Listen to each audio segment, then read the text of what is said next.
Welcome to the heart and soul of Outdoors Radio. It's the Hooking Up and Tracking Down Show. In our 11th season, we continue to share facts and give advice on the great outdoors, where we never let the lack of facts come between us and a good story. Guys who are dedicated to helping you become a better outdoorsman. Your host, Gary McCoy, who's no stranger to the radio world or the outdoors, with a CMA to his credit for best personality. A well-accomplished outdoorsman who loves the thrill of taking a big buck or putting a bass in the live well.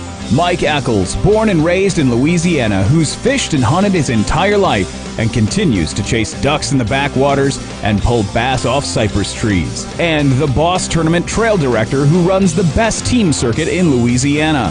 Steve Graff, raised in the woods and waterways of East Texas, a former Northwestern State two-sport athlete and tournament angler who continues to strive for big bass and winning stringers. And last but not least, Jay Watley, the brains and producer of the show who pushes all the right buttons, a man with unmatched talent who excels in making these guys look good and this show sound great. Now let's jump off the front deck and make the first cast with the boys who know it all, Gary, Steve, Mike, and Jay. That's right. You're listening to 2 hours for the next 2 hours, hooking up and tracking down the best outdoors radio program in the Ark-La-Tex region. I'm your co-host today, Steve Graff, along with Mike Eccles and our main guy. Would he be the main guy, Mike, or is that Jay? Jay would be the main guy. I'm over here like, hey, I'm here, guys. You can do without all three of us, but if Jay's not sitting there, there ain't squat. That's right. Me and you just might as well be talking to the wind. So, but anyway, Gary's out to the wind. Yeah, Gary's out today. He's on vacation. He's actually, it's funny, Mike, when you plan vacation time. Of course, me and you, we don't have to worry about that much anymore. Gary's still a working man. Yeah. But when you plan those things, it never fails. The weather doesn't cooperate when you're going to take off for a week. Well, depending on what he's going to do. Well, he's going fishing. Every day's mapped out, I think, and I think he's upset because it's raining, I'd give anything to be out there fishing today. I think today'd be a good day. Yeah. So, but anyway, this segment is brought to you by Steve Nichols Bucks and Bulls, Guides and Outfitters, Despino Jim South Tire, and Lake Fork guide Johnny Geis. And by the way, Johnny, at this time, actually has an opening next week. He had a cancellation. 5 days were canceled on him. And I tried to get my brother and my nephew to book up, and we were going to go over there next week, but they can't make it. So he has a couple of days next week, I think near the end of the week, Thursday, Friday, maybe Wednesday, Thursday, Friday. If you're interested, give Johnny a call. Go to lakeforkbigfish.com and get a hold of Johnny through that. It's probably the best way to get in touch with him, lakeforkbigfish.com, and he'll fill those dates real quick. He's still booking for April, got a few dates left in April, but he did tell me that he had a cancellation. So if you're looking to go, and I'm telling you right now, he said they are pulling up on beds as we speak, and it will be for the next week or so. There won't be a better time or a better opportunity in the next week or two or to catch a fish of a lifetime. We talk about that all the time, but a lot of people that go over there and fish with Johnny, that's exactly what happens. They've never caught a big fish. They've never caught a fish over 6 or 7 pounds. They wind up catching an 8 or 9 or bigger, and it's just don't pass up the opportunity. If that's your goal, is to catch a good one. Yep. If you want to catch that fish for a lifetime, that's definitely the best opportunity you may have. That may be where Gary is right now. It might be. He probably snuck off and didn't tell us. Exactly. Today's show, we've got a good one. We're going to recap the high school. I had something on Mike's program. It's going to be a little different because I didn't know if he was going to be late or not, so I kind of changed it up a little bit. We've got the high school TBF state championship fishing results that was held on Cross Lake. We're going to cover that. We got some Sealy results. Do you have Cash Splash results, Mike, or wait till next week on that? No, I do not. Okay, well, we'll check it next week. Okay. All right. I can tell you who won. Okay, we'll do that. Okay.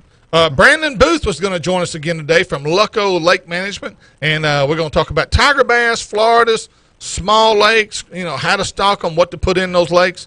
Also, we've got outdoor news. They had an Expo Outlaws at the Bassmaster Classic. We have what? Some Expo Outlaws. They got caught. Oh, really? Yeah, we're going to talk about that today, too. New classic attendance record, Arkansas Chronic Waste Disease meeting that's fixing to take place.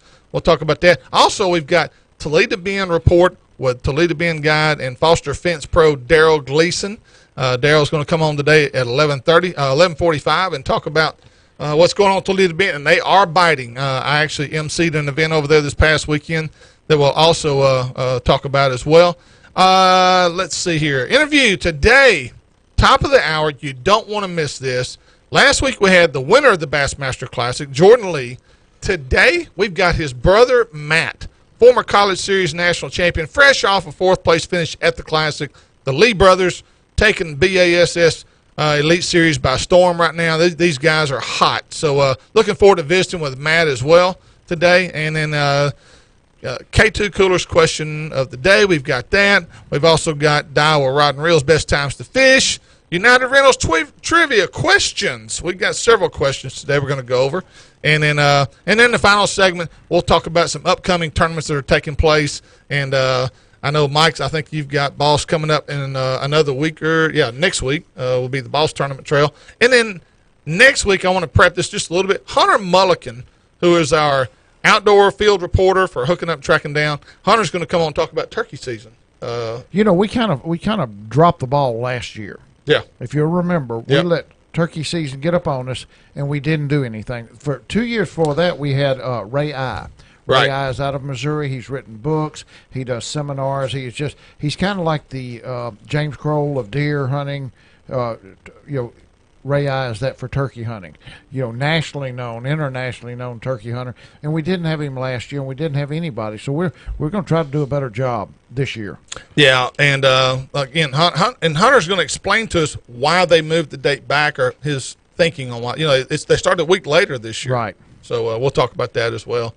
And so real quick, I want to get to the TBF. This was the TBF State Championship last weekend. It was held on Cross Lake.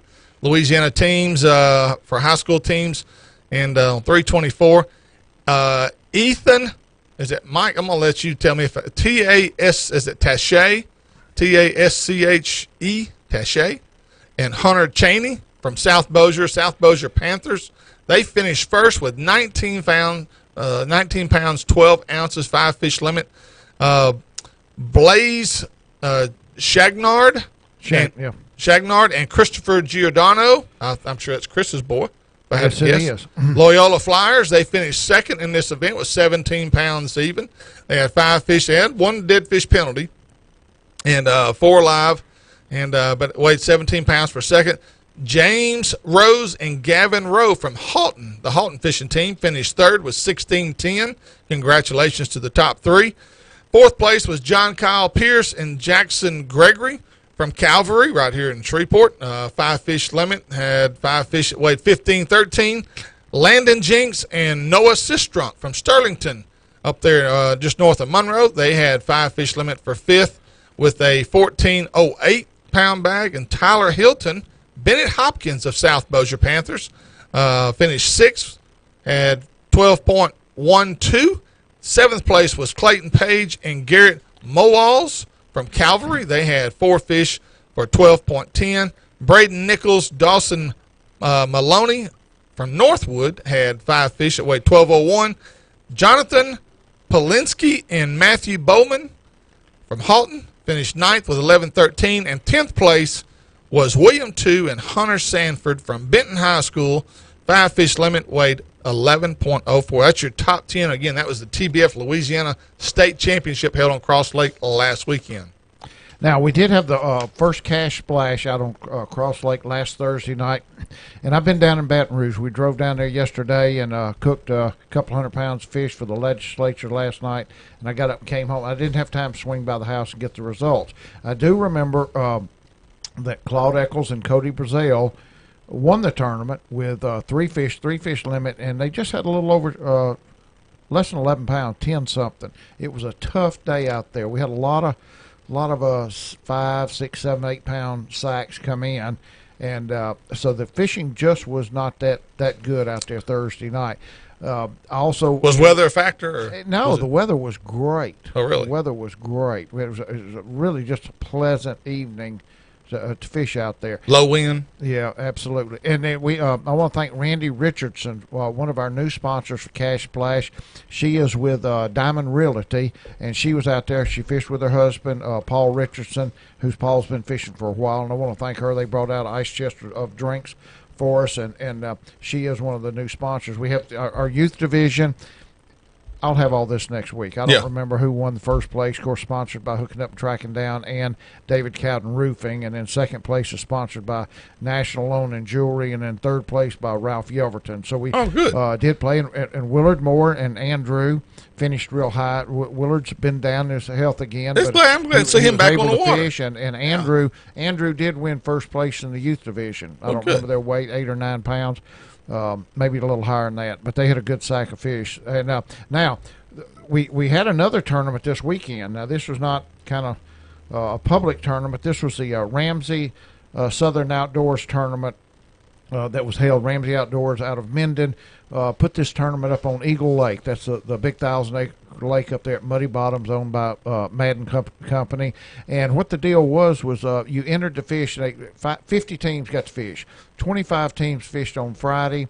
25 teams fished on Saturday, and they took the top 5 teams each day. And those 10 teams fished again on Sunday. And it was a neat tournament. Me and Joey Hood got to fish it. And the first day, Friday, we actually led. We came in with a 3-fish limit that weighed 16 and a half pounds. I don't remember, 1644, something like that. And had big fish of almost 9 pounds, 888 or something like that. And so we advanced to the final round on Sunday. And like I said, 10 teams fished another lake on Sunday. And this is the lake right beside? Yeah, the little lake, what they call the links. It's about a 260-acre lake. Eagle Lake is a little under 1,000. I think it's 960-something acres at Pool. Yeah. And that's where everybody fished Friday and Saturday. And 25 boats on that's probably 25. That's about max, isn't it? And 10 on the little lake was really crowded. But it worked out really well. Everybody was after about 15 minutes, you were fishing behind somebody all day long. Right. And I thought Joey and I had it won. Joey is an incredible fisherman, and we had 15 pounds of fish in about 15 or 20 minutes. Wow. And then it fell off, and we caught small fish, few fish during the day, and then finally Joey just figured it out, later on in the day, and we stayed deep, and we wound up coming in with we had 5 fish that weighed 25.77, I think, and Lori Smith and her husband Wes came in with 26.43. Whoa. But they had a dead fish, so it bumped them back a pound, so they wound up behind us. And then let's see, the Steve Little and Seth Russell, they had a 734, which always helps when you got that in the bag. They won the tournament with 27.85, 27 pounds, 27.85, and they won $6,000. Oh, good. Yeah, I know. Joey Hood, Mike Eccles, second place, 25.73. Our big fish was $5.97. We won $1,300. Lori and Wesley Smith, 24.43. Should have been in second if it hadn't been for the penalty. And she had a 6.34 and lost one about the last hour, 8 pounds. Right. That would have won the tournament for right. But they paid 10 places. All 10 teams got us checked. They did a great job. We had a really good time. Also, I want to talk, Jack, I got time to give results for one more event? Yeah. Here we go. We got the Dylan Poche Memorial Tournament was held this past weekend out of Cypress Bend on Toledo Bend. And let me just go ahead and tell everybody, you need to put this on your calendar for next year. It is absolutely incredible. It's going to be the third week in March again next year. I think the 24th or 25th, right in that area. I'll get you the date on that. Zach Gagnard and D. Cartinez won it with 27.83, 5-fish limit. Wilkerson finished second with 25.42. S. Johnson and Jay Gary finished third with 24.73. R. Wilkerson and D. Wilkerson, I don't know if they're all related or not, they finished fifth with 24 pounds. Bottom line, we had 87 teams last year, 213 this year. Wow. What a jump. What a great event. Proceeds went to Northwestern State University. $8,000 scholarship will also be taken out of that and awarded to a young man, probably from this area in North Louisiana area, from this local high school fishing program that's going to go to Northwestern State and be a part of the fishing team. Young man? Huh? Young man? Could be a young woman. Sure. Yeah, it's by application. We're going to review applications, and of course, we're looking for somebody that's going to do what we expected Dylan to do. Dylan was trying to fulfill a dream of becoming a professional angler. But anyway, I'm going to send applications out to all the team coaches, in this area to make sure that they have the guys apply and gals apply for this particular event. It took, to get a check, you had to have 1769 to get a check for 30th place. So 30 bags, all of them over 17 and a half pounds. An incredible event. Great job by all the fishermen. Just Toledo Bend is on fire right now. So want to thank you for all those that participated in that event. And Mike, let's take a quick break. And when we come back, we're going to have Brandon Booth from Lucko Lake Management. We'll be right back with more Hooking Up and Tracking Down.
The Hook It Up and Tracking Down show thanks you for tuning us in today, and we're so thankful for our great sponsors, Daiwa Rods and Reels, J&J Exterminating, V&M Baits, Commercial Power Equipment, and Toledo Town and Tackle, the largest tackle box on the Bend.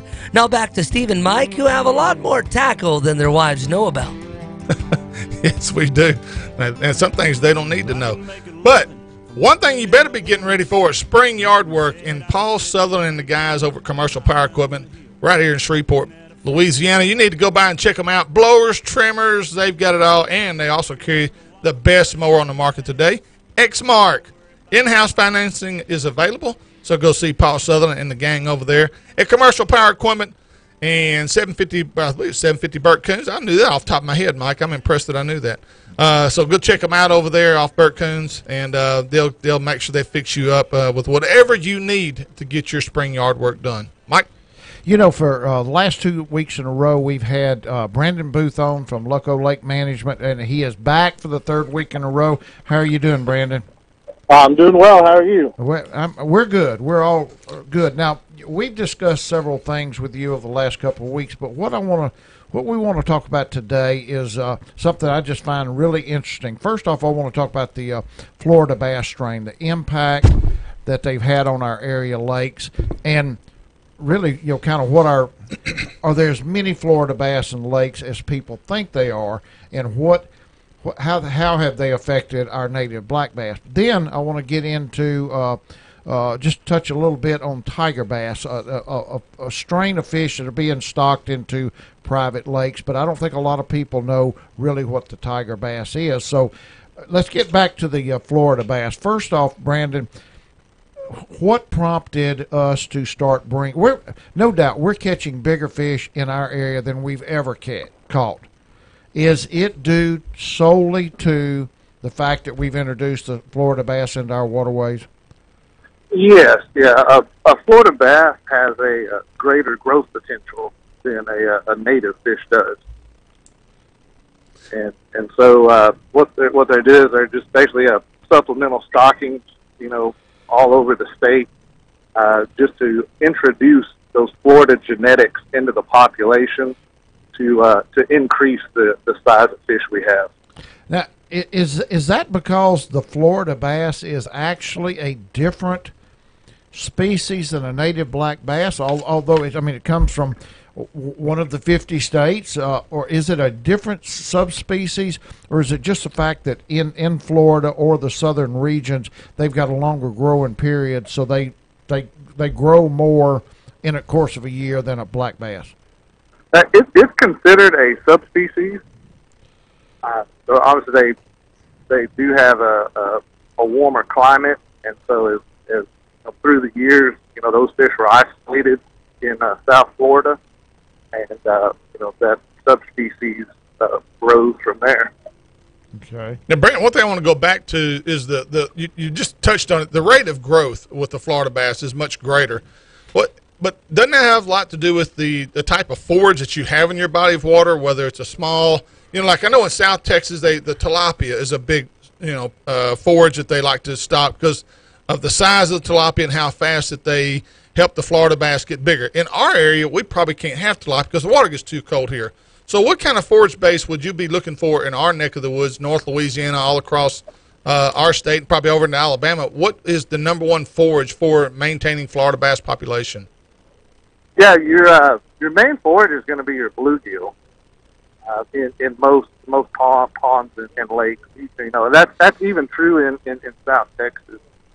Also, the bluegill should be the main forage, and then on top of that, you need to build a diverse forage population with bluegill and crawfish, threadfin shad, and I would say on top of that, if you could, if you're allowed to, you can do some other, like tilapia stocking. But I know in Louisiana, you cannot stock tilapia. Oh, you cannot legally stock tilapia in private waters? There's some different rules, and that may have changed recently. I'd have to double check that, but we do have to follow some special considerations when doing that in Louisiana.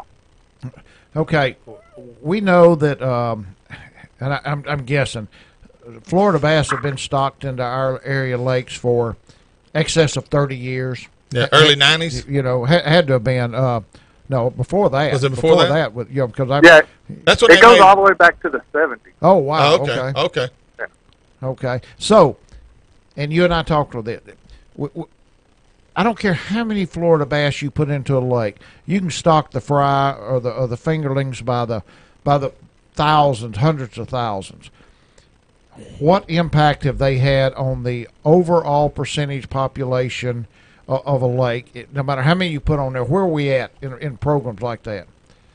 Yeah, I think the best example would be Lake Fork in Texas. They've had hundreds and hundreds of thousands of Florida bass stocked, through the years, and basically what happens is you end up with just crosses. So you end up with F1 and then future generations, which just F2 3, 4, 5, 6 throughout the years.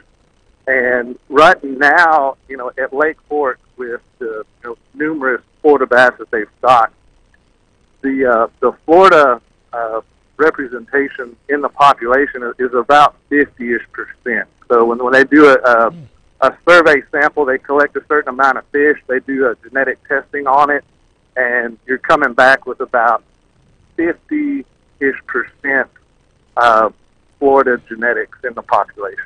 Okay, is that 50% of the fish are pure strain Florida, or 50% of no, that have that does not mean some Florida in them?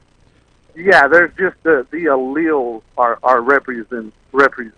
So basically have just the genetics in that fish. So if I look at a chromosome and part of that is going to have some influence of the Florida fish on it. Okay, you got a fish that I don't even know why I'm asking this, but you got a fish that's 75% native black bass, 25% Florida. What traits are going to carry over? What's going to happen to that fish? Is it gonna grow bigger, or is it going to be some of the traits, the characteristics of the Florida, like they're affected by fronts, stuff? What are you going to see? It really depends on which genetics are actually in that fish. So there is some variance. The genetics are kind of naturally selected for the environment. Usually, the dominant trait is going to be represented. Now, so like a growth or a rate would be represented in that fish. Well, in the early years when Lake Fork first opened, Brandon, that's when they were catching the 13s, the 14s, the 15. Is now it seems like Lake Fork's got an abundance of 8 to 10 pounders.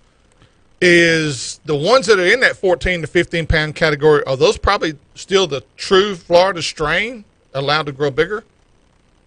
Your mixed fish can grow that big. Now I would say just the F1s, not the generations after that. But there are going to be some pure Floridas within the population that are going to grow that big, and then the F1. Okay, sometimes it's harder to go out and catch fish than it was 30 years ago. Your 20 bass, 30 bass a day.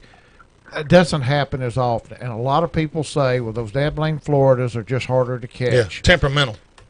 Is that true? Are Florida bass more affected by weather fronts and stuff like that than the native black, or is it fishing pressure that is making it more difficult to catch fish at times?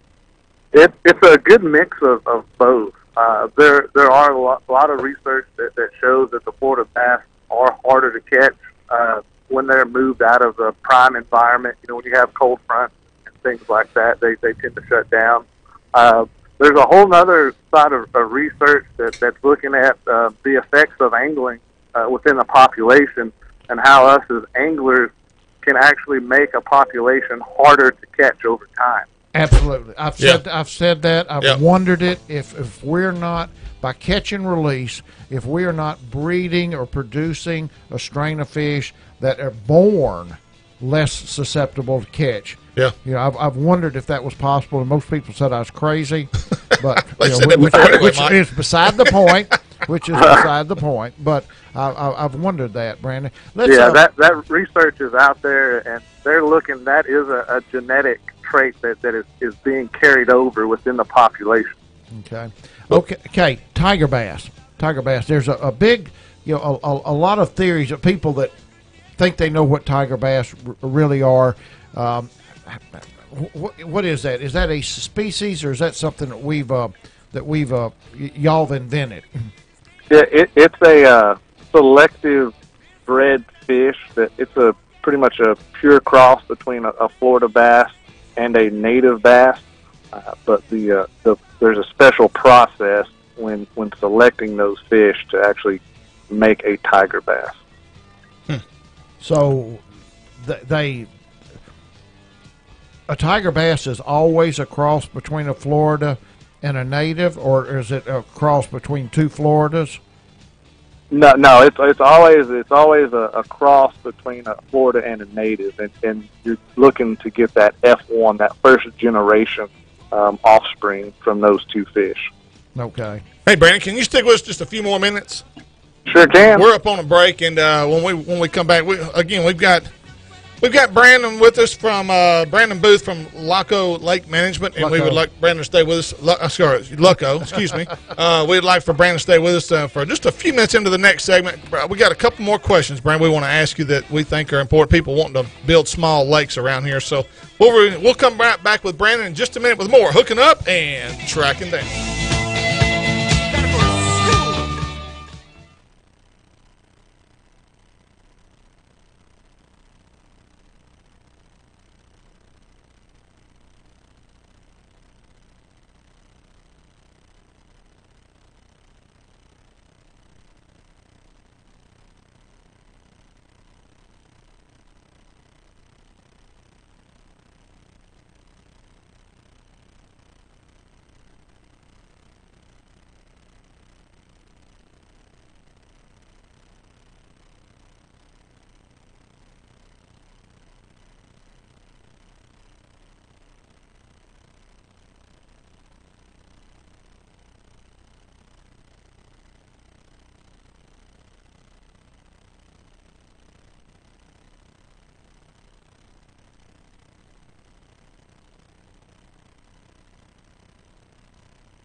Got a tournament coming up or just going fishing and need to know the lake level? Then you have to check out our website. It's HUTDshow.com. Loaded with information that you need to know. This segment presented by K2 Coolers, Nico's Department Stores, Groove Fishing, and Lake Fork Marina. Winner of the Hooking Up and Tracking Down's Best Marina on Lake Fork. To reserve your cabin or hotel room, go to lakeforkmarina.com. Thank you, Jay. We're here with Brandon Booth from Loco Lake Management. And, Brandon, we're going to discuss some more with you. Real quick, Mike's got a word from Lake Fork Marina. We just talked about Lake Fork Marina. Okay, then we won't talk about them no more. Best marina on Lake Fork. There you go. That's all we need to know. Okay, real quick, Brandon, I've got a question for you on stock. Let's say I'm getting ready to build a 500 to 1,000 acre lake right now. And what in your... Whoa. What? Where in the world are you going to build it? Seriously, 1,000 acres? Yeah. Okay. I'm going to dam up a creek. You're going to have to dam up Red River. Go ahead. Let's just say if you're getting ready to build a small body of water, what do you recommend as far as what type of bass should I put in there? And can I put crappie in there with it? Yeah, what I would do is I would examine my goals, long-term goals for this pond as a landowner. Who's going to be fishing it? How easy, do I want to make the fishing? We tend to make the fishing a lot easier for people who are going to have young kids or, their grandkids out and fish. There's several different options. There's actually two different types of native bass that can be stocked. There's just your regular native bass. There's also a native bass that's actually trained to pelleted feed. That does work well with kids in small bodies of water. They're super easy to catch. And, you still get some fish in the 5 to 8 pound range, but nothing bigger. Mm-hmm. For a guy that's looking at, having a shot at a trophy fish, there needs to be some sort of Florida influences in that population, whether it be a pure Florida stocking, or if they want to go with an F1, they can do that. They just need to remember that if you do stock an F1, the generations that come after that initial stocking are not actual F1 fish. So you have the benefits off the first generation, but there is some outbreeding in those future populations, where the genetics are the Florida genetics are going to kind of be bred out as time goes on. And what about putting crappie in there? I've heard that you don't want to put crappie in the bass pond because they can literally take over. They can take over. And what you want to do is you want to get your bass population established first, and then come in with your crappie. You want to stay on top of doing some electrofishing surveys to monitor the population. And the biggest mistake that people make on a pond with crappie is they don't keep enough crappie. Oh. So and what kind of time frame are we talking here, like to introduce the crappie? 2 years, 3 years? Yeah, 2 years is going to be fine. At year 2, from an initial stocking, you're going to need to start taking bass out of the pond. The population is going to be well established. You should be fine to stock crappie. There's special cases if you wanted them sooner. We could examine the population, and if we feel that crappie would be fine, say at a year or less, we would go ahead and stock them in. I forgot. I had a question for you, and I just went blank. Yeah, flat do it. It's been a long ride from Baton Rouge. It has been, and I know what it was. Also, one of the biggest mistakes that people make, from what I understand from y'all, Brandon, is in building these lakes is leaving too much cover in it.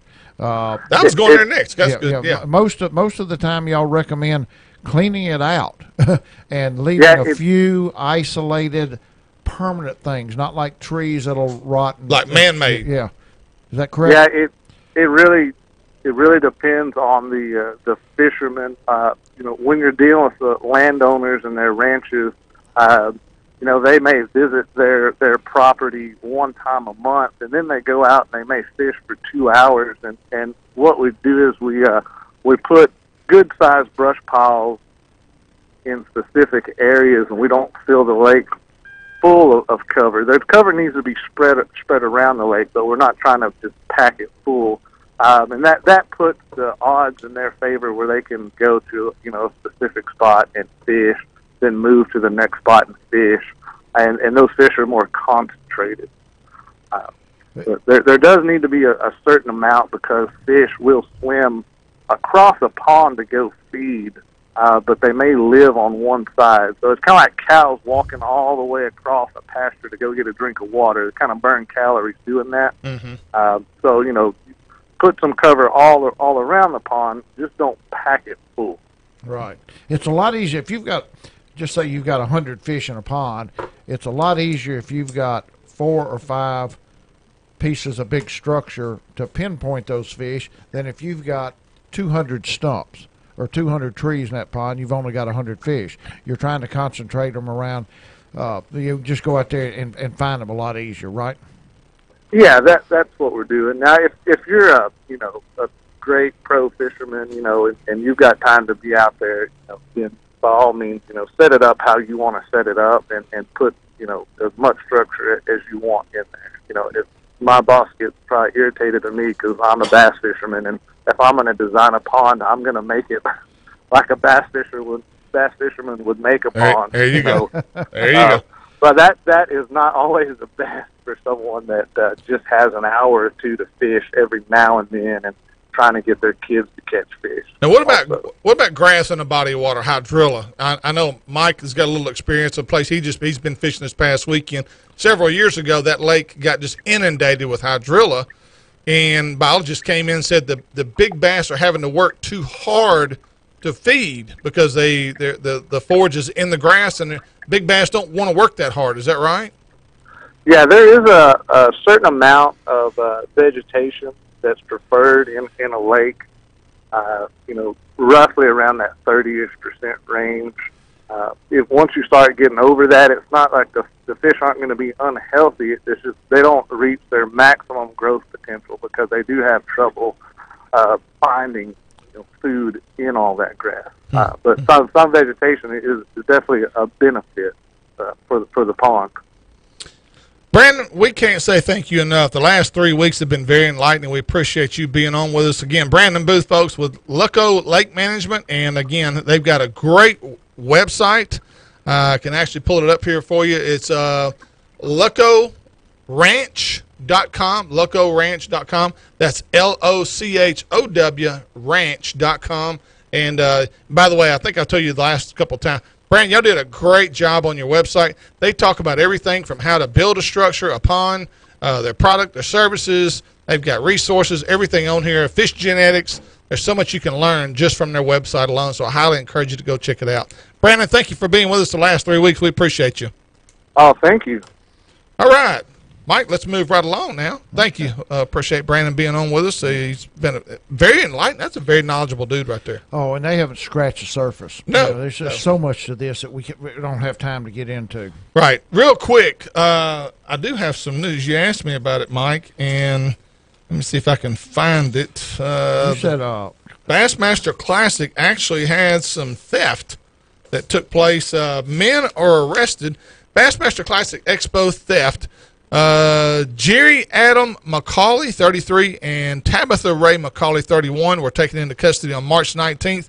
They were found sleeping in a stolen SUV in a parking lot in Greenville, and the SUV, which matched the description of the one involved in the theft, had run out of fuel. Basically, they arrested this husband and wife in connection with this theft. There's a vendor enclosed trailer, over $200,000 in merchandise from the Hampton Inn parking lot right there. I'm sure this was a merchant that was staying there for the Bassmaster Classic. Merchant was in town from Delaware for the 2018 Classic. Investigators credit recovery of the trailer and subsequent location of the suspects to multiple tips they received after the GPD, I guess that's Greenville Police Department, posted pictures of the trailer and SUV on its social media platforms shortly after the theft of the morning of March 14th. Much of the stolen merchandise remains missing. It contains the logo and the words Real Snot, R-E-L-L Snot, which is a reel and line lubricant that was being introduced at the Classic. Anyway, so they did catch these guys. Why would you want to take a trailer that's logoed? It's easy to spot. Well, and obviously they sold some product because you said a lot of it's missing. Yeah. They should have taken the money and put some gas in the car. Exactly. It's just another example of stupidity. Or ditch a trailer. Yeah. And you've got an SUV. Yeah. Mike, I think in your notes there, I've also got this story right here. Dick's Sporting Goods over the weekend attracted, the Bassmaster Classic presented by Dick's Sporting Goods over the weekend attracted a record attendance for bass fishing.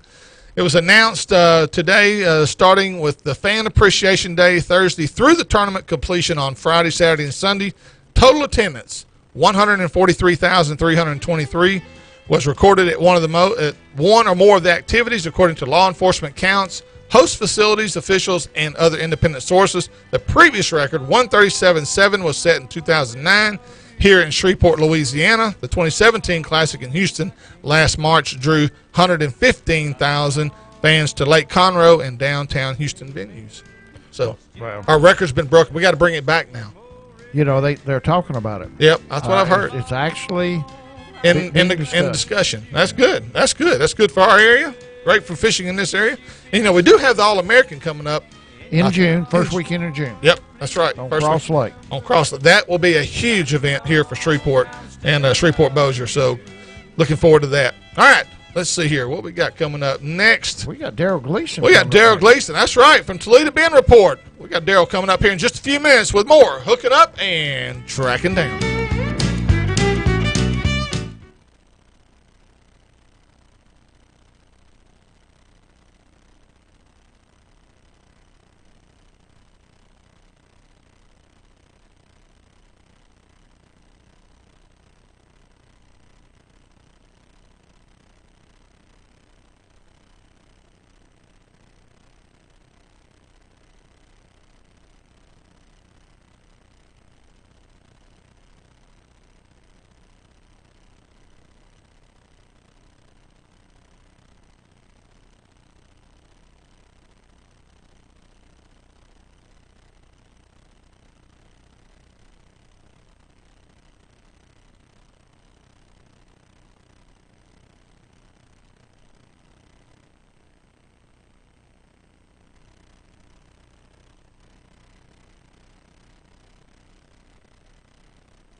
you know about our social network? Check out our Facebook page at Hooking Up and Tracking Down Show for outdoors news, great educational videos, and product giveaways. This segment presented by Daryl Gleason of South Toledo Bend Guide Service, Cypress in the Outdoors, and United Rentals, supplying all the tools and equipment you'll ever need to complete your next project. Now let's put a bow on hour number 1. Here's Mike Eccles and Steve Graff.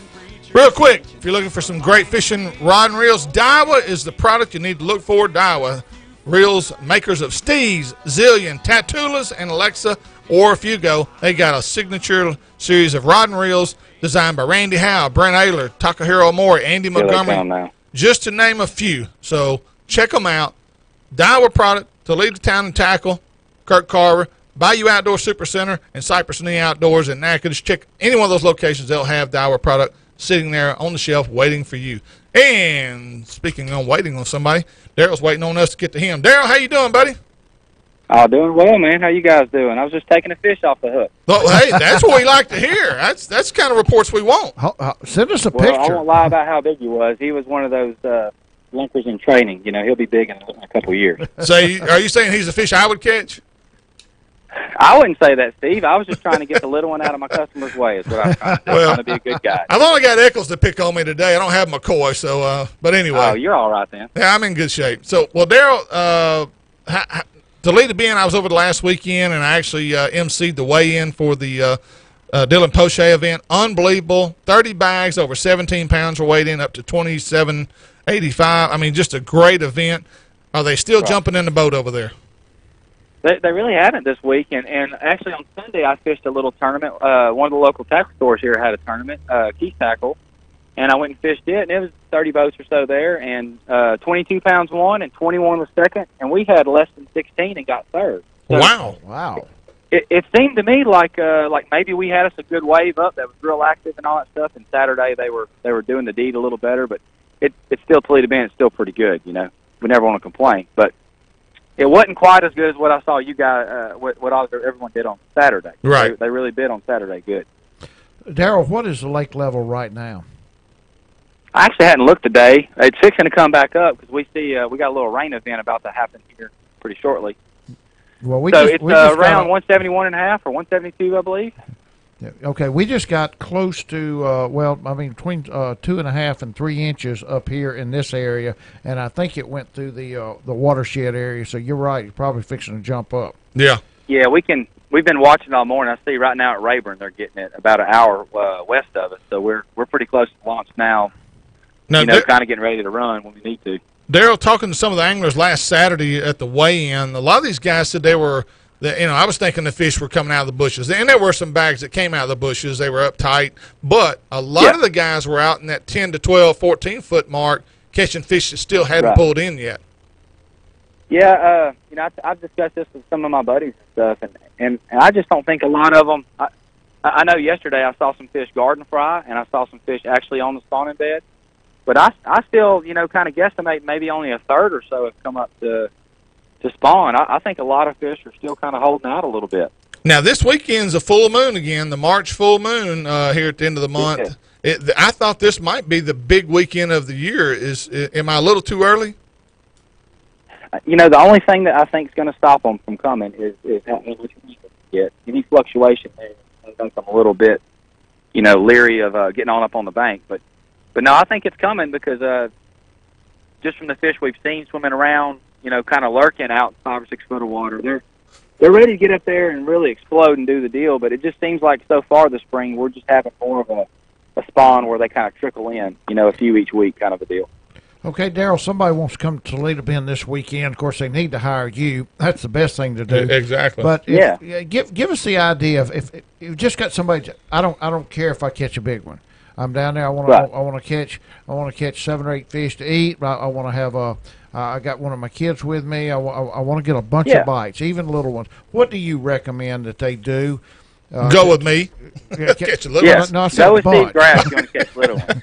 No, I mean, like today, we've probably caught 12 to 15. We've missed maybe 10 or so more, but we're throwing like a wacky chopstick, which is like a Cinco style bait. You're getting a lot of action on that, and then that kind of slowed down. And the guys with me are throwing a little Texas rig kind of creature bait, and we're just kind of putting the boat in 4 foot of water and just covering water. And the biggest pattern that I have found is I try to find areas or banks that hadn't been hit in a while, and just it seems like if you can find some areas that's got some fish pulling up, you'll get plenty of action. Now, Daryl, also at Sam Rayburn, and you can attest because me and you both were in a competition over there a few weeks ago. You know how the grass has been knocked back by all the cold weather. How much has that affected Toledo Bend grass?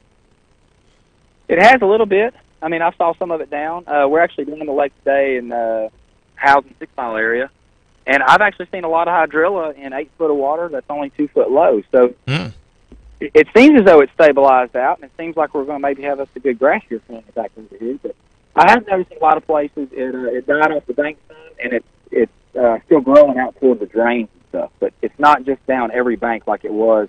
You know, like let's say at Rayburn in December, it was just matted everywhere. Right. It seems as though a lot of it's, you know, facilitated toward the drains, and a lot of stuff surviving a little better. Huh. Daryl, how far off are we of people being able to go down there and throw a top water and get bit? Well, I've got some reports at Rayburn where it's already happening already. Over here, I would say you could probably do it up north. We'll say San Miguel, San Patricio area. You could probably catch them on a frog or a top water. But down here on the south end, I'd say we're maybe 3-4 weeks away, depending on what Mother Nature decides to do. Okay, is that because you say you catch them up north, you can't catch them down here? Is that because the fish on the north end of the lake are further into the spawn and you got post-spawn fish? Or is the water warmer? I think because the water's a little warmer, and I just think it's conducive to their habitat up there.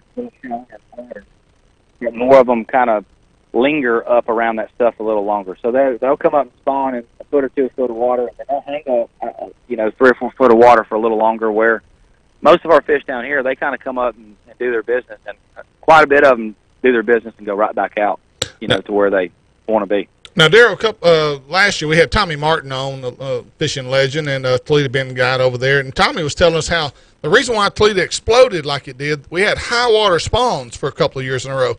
With this water maybe coming back up this weekend, of course, the key is will the lock and dam hold it there, or are they just going to let the water flush back out again? Does that hurt our spawn when that lake fluctuates like it is up and down this time of year? Does that hurt it, or does it help it?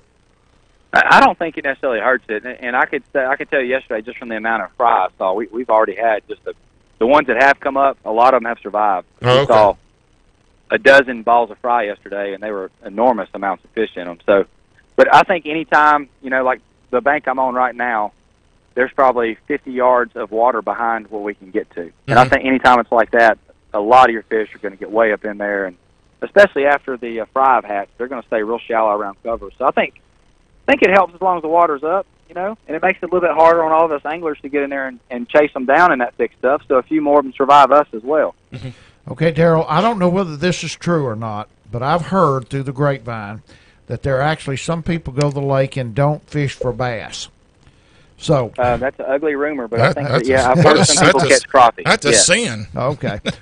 It is. But we watched some guys this morning strolling for crappie in the hydrilla out in 8 or 10 foot of water catching a few crappie. Okay. What about the brim? How far off is that for somebody to go down there with a bucket of crickets and catch a bunch of brim? Well, I'm gonna say on the south end where I've been, we've seen some shallow, but they're just getting up. I would say you're good mid-April, kind of bite away from that, maybe 3 weeks, something like that. That's what I thought. April 21st later, something like that. Yeah, I think just a little bit later. Usually for me, the brim is more, late April, May is when I would say for sure you could do that. Yeah. But there are crappie on the banks. You could come down there and throw a little beetle spin or something and maybe wind up with a mess of crappie fishing in the same area that y'all are bass fishing in, right? Correct. Yeah, I saw some guys earlier just kind of, like in a drain that, maybe 2 months ago we may have been throwing a rattle trap in, and they were just strolling little jigs. So they just throw the little jig behind the boat, and you kind of cut the trolling motor on, and you just kind of troll it around through that grass. And I saw them catch 3 or 4 crappie doing that. And we caught a couple this week on spinnerbaits and things. So the crappie are up around 8 or 9 foot if you can find some grass. And then I think some are around docks, too. I know some buddies catching them on docks in the evening time. Daryl, if anybody wants to come get in the boat, you can catch that fish of a lifetime. What's the best way to get in touch with you? Man, they can run me down on social media, Daryl Gleason, South Cleveland Guide Service, or they can look me up on the internet at gleasonfishing.com. Shoot me an email, give me a call, and would love to hook up with them and get them out here on the water, man. Enjoy this lake. And you got plenty of open dates for the month of April still? we're looking more in. We have a couple days in May open, but I actually do have a couple buddies now that I'm starting to help me out a little bit with some of these extra calls we're getting. So we're trying to get everybody on the water that we can. So we do have some people available. Mike, he ain't called me to help him. Wonder why he ain't calling me. Don't make him go there. You're supposed to be working, Steve. He's going to call you when the brim start biting, Steve. Okay. All right. Yeah, call me when that happens. I'll help you out with that. All right, Daryl. Hey, you guys have Matt Lee on next, I believe? Yeah, we do. All right, well, Matt Lee's one heck of a guy. I think he is my pick to win Angler of the Year this year on the Elite. Make sure he knows that. Oh, good pick. Yeah, we'll tell him you said no hello. pressure. All right. All right, man. You guys have a good one. Thank you, guys. Thank you, Daryl. Daryl Gleason, Toledo Bend Guide Service over there at Foster Fence Pro. Again, give Daryl a call at 337-397-8860 or go to GleasonFishing.com. We'll be right back with the fourth place finisher from this year's Bassmaster Classic, Elite Series Pro, Matt Lee, coming up next here on Hooking Up and Tracking Down.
Highball calling and more greenheads back home. That's right, here comes one more hour of the Hooking Up and Tracking Down show. This segment presented by Commercial Power Equipment, the Red River Waterway Commission, Stingray Line Cutter, and Espino and Jim's Big South Tire. Your tire supply headquarters with the best prices and the best service. Take it away, guys. All right, Jay's trying to get Matt on with us, Matt Lee, the Elite Series Pro. We're trying to get him. Again, Matt finished fourth in the Bassmaster Classic. And while we're waiting on that, real quick, Mike, I'm going to wrap up the Lake Gunnersville Big Bass Splash Series. Bob Seeley event took place over at Gunnersville, Scottsboro, Alabama. I heard they had over 100 boats in that. Let's see here. I don't have a boat total. I have total number of bass weighed for 3 days, 728. I'm kidding. They probably had about 1,000 people. I was fixing to say, I hope they had more than that. I'm kidding. But, yeah, James Moore from Coleman, Alabama, had a 1081. Barry Hanners from Prattville, Alabama, finished second with a 1019. Richard Ballard from Stephenville, Alabama, had a 1001. And Jerry Jones was fourth with Bluntsville, Alabama, 955. And Justin Strunk, Decatur, Alabama, 913 for fifth. Just looks like another typical bobsleigh event. Great fishing though. Gunnersville. Have you ever been to Gunnersville? No, no. I have never been there either. I've heard nothing but good things about it. A great grass lake. People say it is awesome for grass fishing. You know, of course, again, next Thursday we're going to have the Cash Splash tournament out on Cross Lake. But coming up the 7th, we're going to have the Boss tournament on Caddo Lake. Right. I expect that to be a big tournament. I think we're going to have some people jump in it. We had 109 on Toledo Bend. Right. And that's about what you averaged last year, wasn't it? Yeah, it is. Yeah. It is. But I mean, every year we break 100, I'm just happy as I can be. So we're looking forward to that. We still don't have Matt yet. Okay, don't have Matt. Now April the 14th, you're going to be a part of this. This is going to be the second time in 3 years that we've done this, and I call it the Wounded Warrior Tournament, but it's not, because that's actually a trade name. But we've got a lake up in Bradley, Arkansas, Lake Erlin. A lot of people know about it. A lot of people don't. It's just one of those things. It's not that far from here. Great fishing lake. How big is that lake? Bigger than Cross Lake. Oh, okay. Oh, I didn't realize that. Well, maybe not. Maybe not. I don't know. I guess I should have just said I don't know. Yeah, I didn't know if it was like Cypress Black Bow or. Yeah, I'm not sure, but it was a Corps of Engineer lake. You know, it's actually where Bodcall starts, I think. Oh, okay. What comes out of Lake Erlin is what feeds Bodcall. So we're talking a Cypress Tree Lake, basically? No, reservoir. Oh, okay. It's a reservoir. Oh, okay. And it was owned by IP, and it was just like Eagle Lake up there in Spring Hill, owned by IP, and then they don't want to manage it anymore, so they put it up for bids, and the Maddens bought Eagle Lake, and a man up there named from Shreveport area, Eric Fletcher, is now the owner of Lake Erlin. Oh. And for 2 years ago, he decided to have this tournament, bring in these wounded veterans, and we fix them up with the fishermen, and we take them out for a half a day and have a little tournament. And so they didn't do it last year because they pulled the lake down to cut some channels and stuff and mark them, because it was almost no boat road marking at all. It's one of those where a lot of people live on the lake. You had to know it really well not to tear your stuff up. Right. And but Eric, since he's taken it on, has done a whole lot of improvement. Even the park that we had the tournament out of 2 years ago was kind of a nightmare, but he's gone in there and cleaned the banks off, doubled the size of the launch ramp, put electricity in there where we can have lights and stuff. And April the 14th, we're going to have about 25 wounded veterans in there, and we're going to pair them up with some fishermen from our area, and they're going to take them out. Like I said, fish. Y'all take them out, take fish, kind of have a little tournament, come in, have fish fry and a crawfish boil, and it's going to be everybody that fished 2 years ago left the lake saying that it was one of the most emotionally fulfilling experiences they'd ever had in their life, to get to spend 5 or 6 hours and help and listen to some of the stories of our military veterans that have been wounded. Well, I'm looking forward to it. I'm honored and hopefully, I think, privileged to have the opportunity to get in a boat with a guy like. I've never done this before, and but I can only imagine. I can't put myself in what these guys have gone through. I don't think any of us can, unless you've actually been there and done it. The turmoil and the just coming back and all the aftermath you have to deal with. Just trying to get back in society and operate. Because you're in a totally different mental mode, I'm sure, when you're overseas going through what some of these guys go through. You know, I actually contacted one of our fishermen and asked him if he wanted to do this to help on the angler side, and he said, "I'm actually a wounded veteran myself, and I can't do it." Really? Yeah. Can't do it. So, you know, wow. Yeah, wow. So I can't relate to that because I have no clue what that's even like. So this weekend we also have the Mechanical Concept, which is a tournament. It's a multiple lake tournament. Hey, girl. Mike waving at the fans as they walk by the window. Well, that's not a fan. That's Bristol. She's a fan of the show, I'm though. a fan of hers and Gary's. Anyway, the Mechanical Concept Tournament is this weekend. Ty Humphrey's done it for a couple of years, does a great job with it, and I think the registration is Friday. I'm not even sure the lakes that you can fish, but registration is probably going to be down at Red River South, I believe, because that's where the weigh-in's going to be. Yeah. And we also have the what they call the Trooper Burns tournament up on Caddo Lake. That's out of Cripps, Yeah, on the Cripps Texas, Landing. Yeah, on the Texas side, and it is that's a big fish tournament with hourly weigh-ins. So we're waiting on waiting on Matt Lee. Yeah, I sent him a text. Jay's left him a message, so hopefully if we don't get him this segment, we're gonna try to get him next segment. Yeah, but it just kind of gives it something else to talk about them. Matt Lee finishes fourth in the Bassmaster Classic.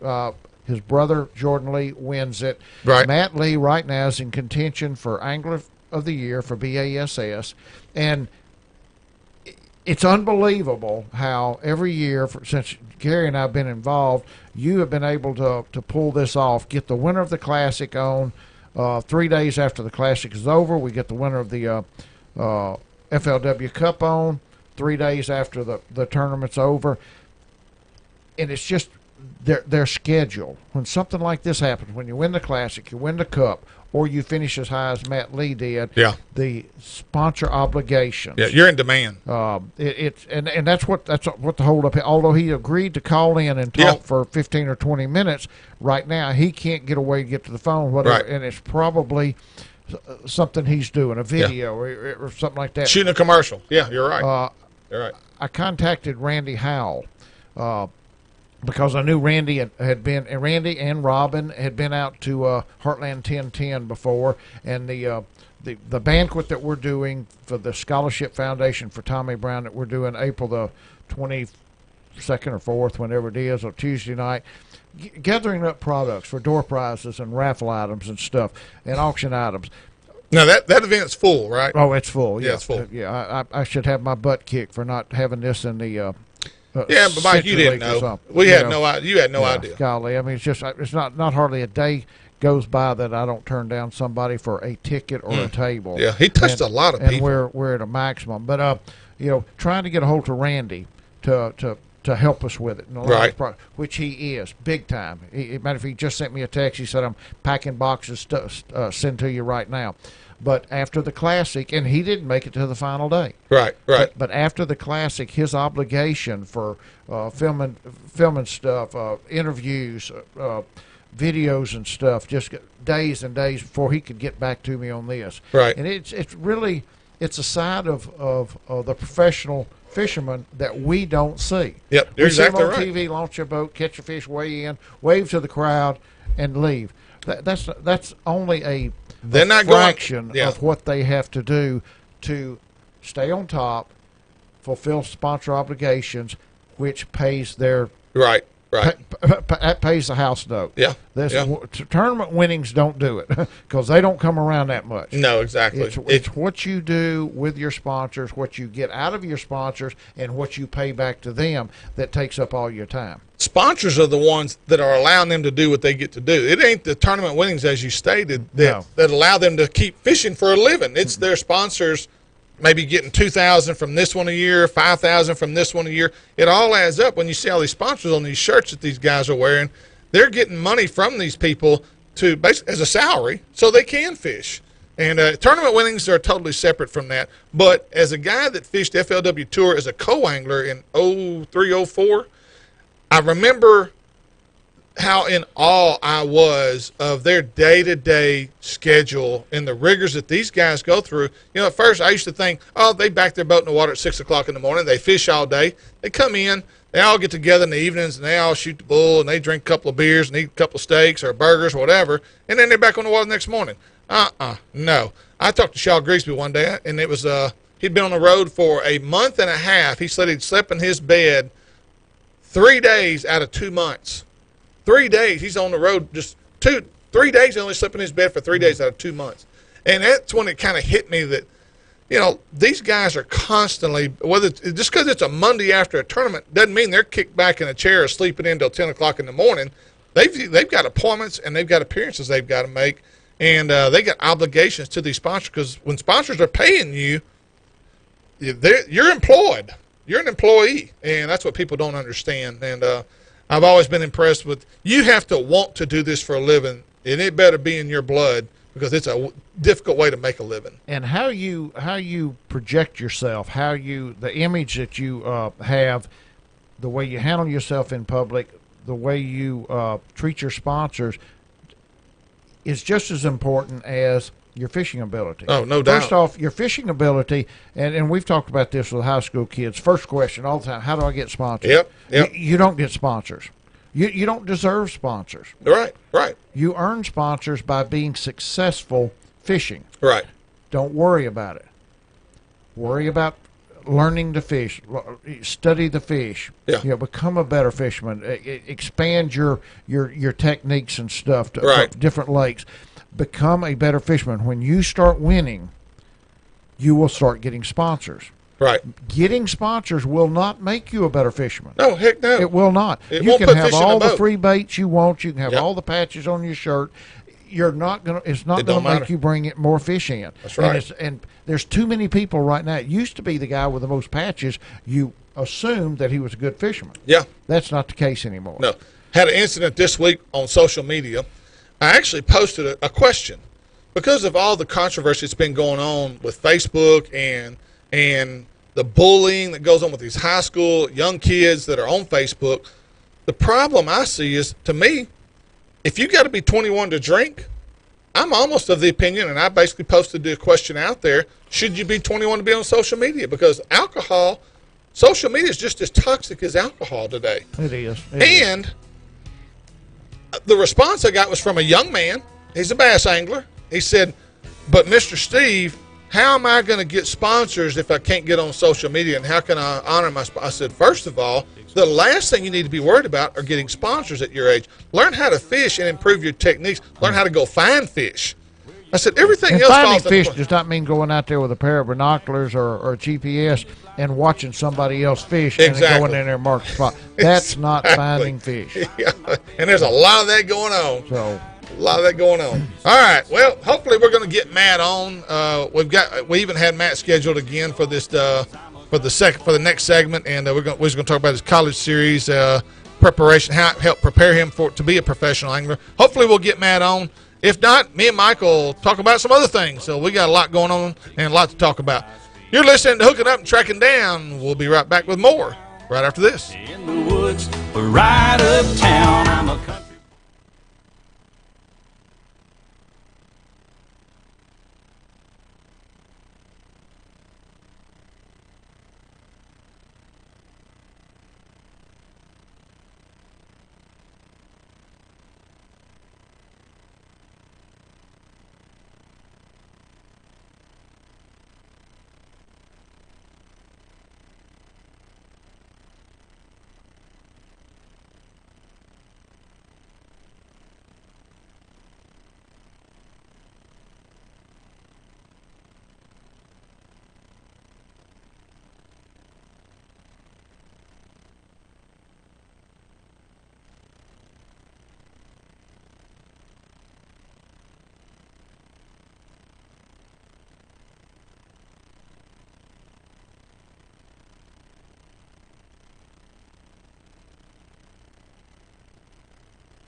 Get up in your high horse, woman. All right, we're going to get on our high horse. We've got, speaking Well, of, why don't you tell them who it is? well, we've got Matt Lee, the fourth place finisher in this year's Bassmaster Classic, former College Series national champ. Matt, how you doing, buddy?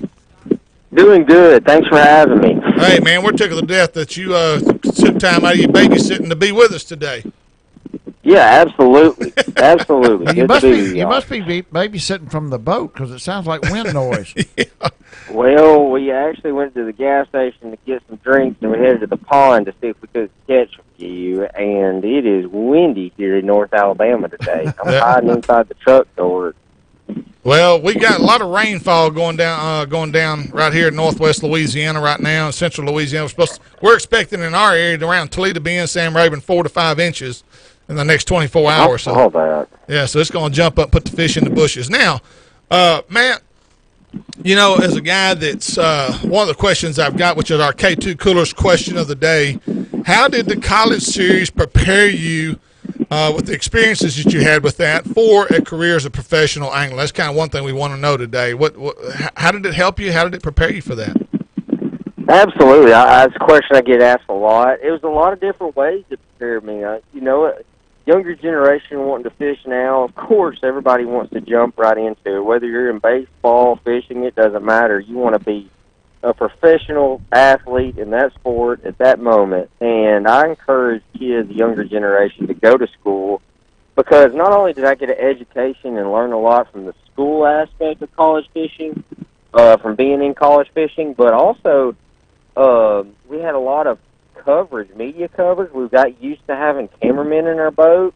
And probably the number one thing was the familiarity we got with fishing all over the country. A lot in our region, but we also went to Texas and all that, even as college anglers.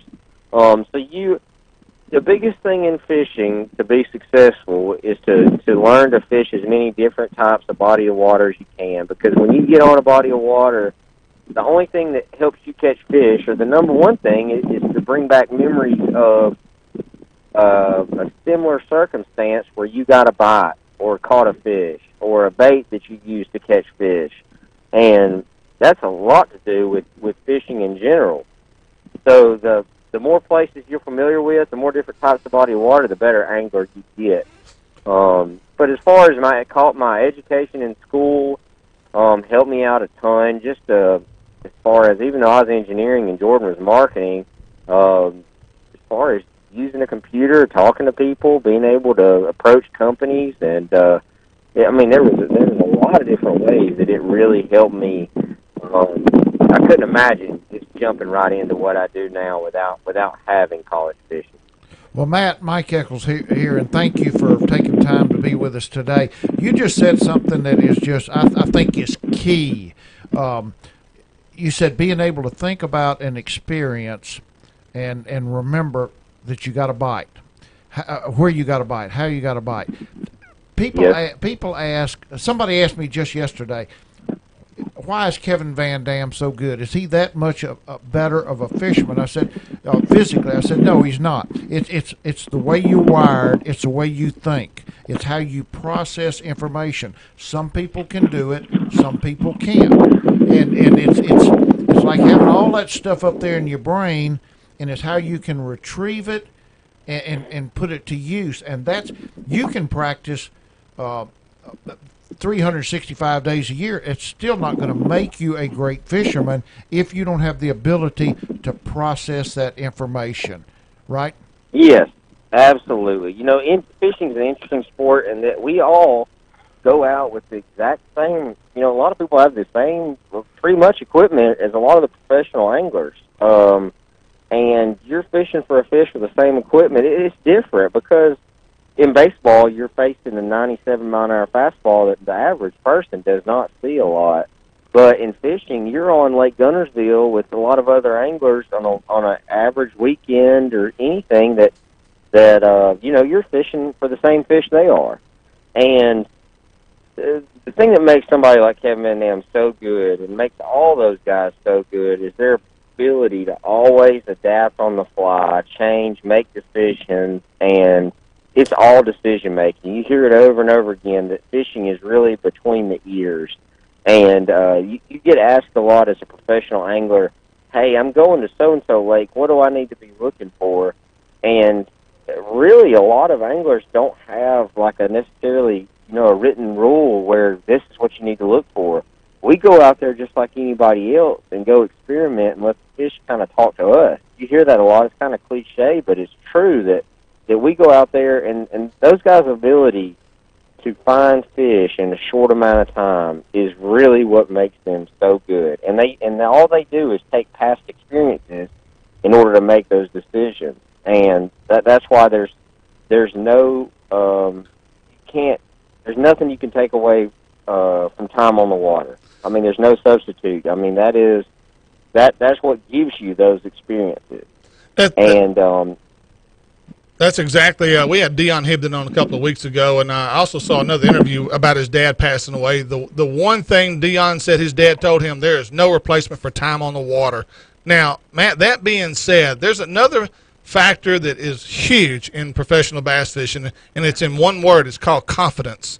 You as an angler and having success that you and Jordan both had at a very young age in the collegiate series, that also played a big role. And I tell young anglers today that are fishing, finds whatever it is, whether it's fishing a jig, whether it's fishing a worm, but whatever it is that you have a lot of confidence in that you can put every rod in your tackle box up and say, I can pull that drop shot out and I can catch them no matter what. How important is it to have that confidence bait that you can kind of turn to when times are tough? Absolutely. It goes full circle. The reason that everybody has that confidence bait is because they catch a lot of fish on it. And if they never went fishing, they never would have the experience to catch fish on it, whether it's a jig or a drop shot or anything. It goes full circle. And having confidence when you're on the water, I love to compare it to a lot of other sports, even though it's totally different. It's like standing over a golf ball or hitting a baseball. If you think you're going to strike out or swing and miss, don't go to the plate. You're not going to hit it. Exactly. It's the same thing in fishing. If you get out there and feel like you're beat before you put the boat in the water, you're beat. I mean, you don't stand a chance. You've got to, a lot of guys. I mean, I'm good friends with Gerald Swindle, and he is the humblest guy you'll meet. But when it comes to fishing, he believes in himself that he can go out and put it together. And a lot of times he strings stuff together that you could write a book on. You're like, how did you do that? And it all is between the ears. It's all in him putting the boat in the water and knowing he's going to go out and catch him. No matter what he's facing, no matter the conditions, doesn't matter. And that's so true. It's so important to have confidence in one bait. I mean, and versatility is one thing that we always preach. But at this day and age, it's almost just as important to have a lot of confidence in one technique that you feel like you can take to a lot of different lakes and apply.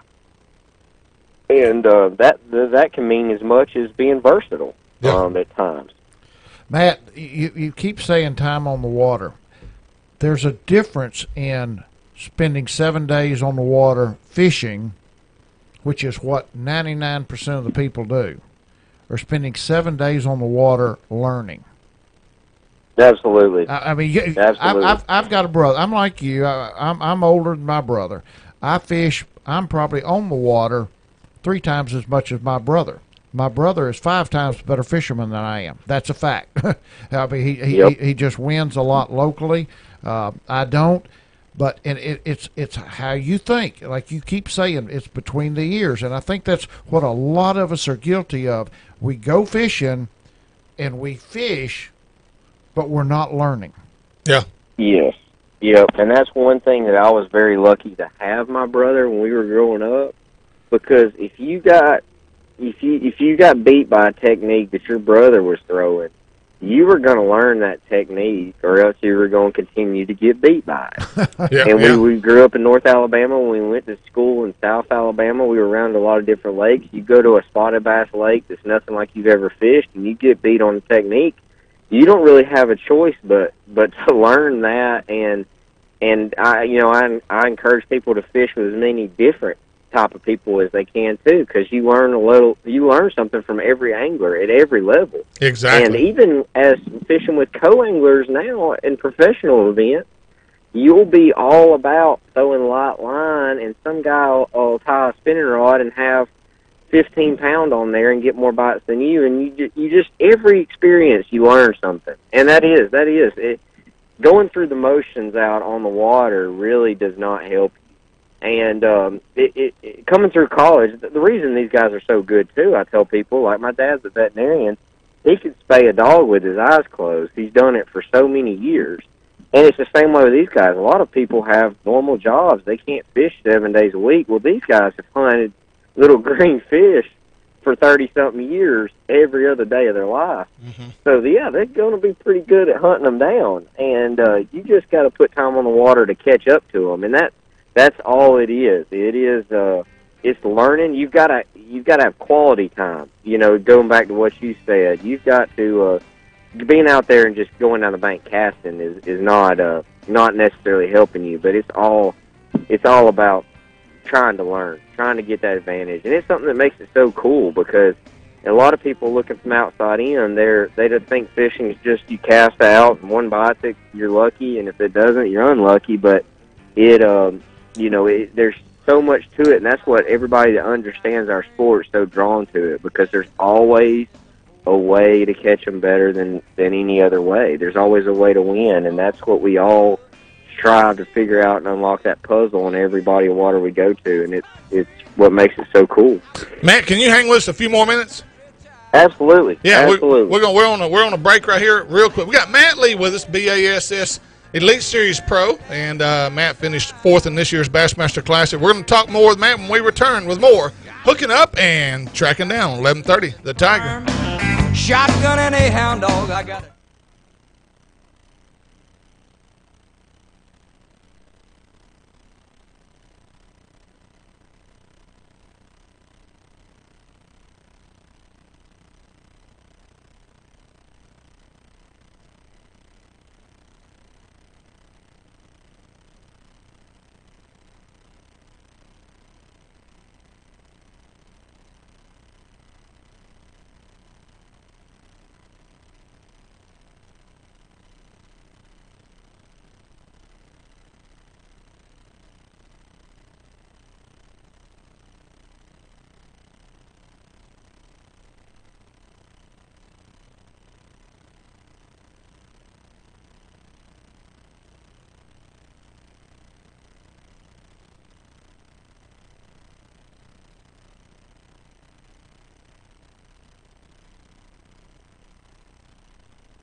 Ranger Bow Pro Staffer Steve Graff here, along with Boss Tournament Trail Director Mike Eccles, and this show would not be possible without the fine work of our producer, Jay Wiley. Jay is pushing all the right buttons and makes us look so good, takes this show to a completely another level.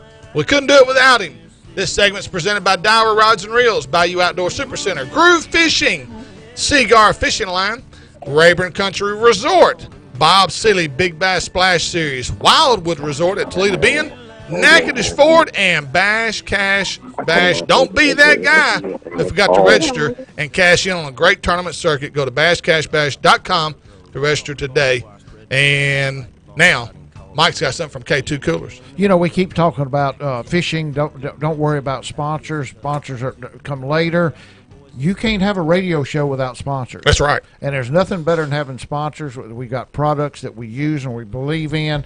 K2 Cooler, a Louisiana-made product. It's a real cooler at a real affordable price.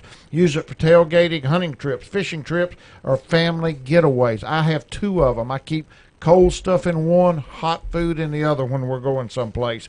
We got another K2 Cooler giveaway coming up soon on our Facebook page. It just burns them up, boy, when we have that. It is. I mean, I almost get tired of the pinging on the phone. Everybody exactly. And if you want to go K2 Cooler, go to Paul's Farm and Garden on North Market in Shreveport, or just go to K2Cooler.com. K2Cooler.com. And on the phone with us, Elite Series Pro Matt Lee. Matt is. Oh, by the way, Matt, Daryl Gleason is our Toledo Bend reporter. He said to tell you hello, and I'm gonna put a little pressure on you.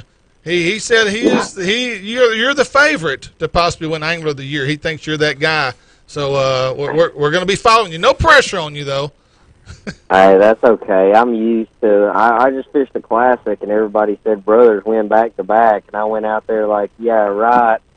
And then who knows? I was going to finish like that. I survived the pressure pretty good in that one, but I didn't pull off the win. But I'm wise enough to know now. I'm not as green behind the ears. I've been in this several years, so I know everything's got. The stars got to line up unbelievably right for you to pull that off, but we're going to try. Well, you as brothers, that's where I want to go next. You as brothers, this has got to be, and everybody's kind of got a roommate. I know different guys room with each other. They try to help each other out. They don't give GPS coordinates to each other, but they do help each other out. You and Matt, you and Jordan, though, on the other hand, I think are a little different animal compared to all the other roommates. So y'all are brothers, and I think that makes a big difference. And I look at the leaderboard a lot of times. If one of y'all are at the top, the other one's right there with them. I mean, y'all seem to be neck and neck. Now, is that because you fish alike, or you share a lot of information with each other to help? We all know this is a tough business, and career top 10 finishes are hard to come by. So it's not always just about winning the tournament. It's just about having a good finish, isn't it? Yes. Yes. It's weird. I mean, a lot of people, one thing is when you're fishing as with your brother and you're staying with your brother, you know that your brother's not going to lie to you because you've been with him so much, or at least you hope that your brother wouldn't lie to you. Yeah. Because everybody knows fishermen, they always stretch the truth. But I also know how to take my brother is I know when he says, I just caught a couple 2-pounders and left, it's usually it's a better spot than he makes it sound. Yeah. So you got to learn, I know my brother really well, and that helps a ton. But a weird thing is, a lot of people, when one of us catches them and the other one does well, it looks like we share a lot of information. But really, we realize that we share a lot of what we're getting bites on and, like, how many bites we've gotten. I always make the joke that if we go to a place and it's fishing really good, that we don't talk to each other a whole lot because we're too busy catching fish. And if we go to a place and we are not getting bit, we'll call each other all day long in practice. Mm-hmm. But we usually don't know where each other's fishing. It's weird. I think it goes back to what we were saying before about a lot of the experiences we've had on the water are somewhat similar, and because of that, we kind of fish a little bit similar as far as styles. For instance, the last day of the Classic, it got quite calm and sunny, and both of us in our minds kind of knew it was going to be a good day to fish dogs, but we didn't talk to each other that day or anything. And then it's just weird. We were talking last night because he's been so busy. We haven't gotten to talk a whole lot since the Classic, and we were fishing within an eighth of a mile from each other, quarter mile from each other. Wow. The last day of the Classic, and had no idea. I mean, in practice, we both knew we were down closer to the dam on Lake Hartwell, and that's the kind of stuff we share. It doesn't do me any good to say, hey, I caught a big one in the third pocket on the left down there in that creek. That doesn't help each other out. But to know that what section of the lake you're fishing because of the water clarity and all that helps. And so we share a lot, but it does.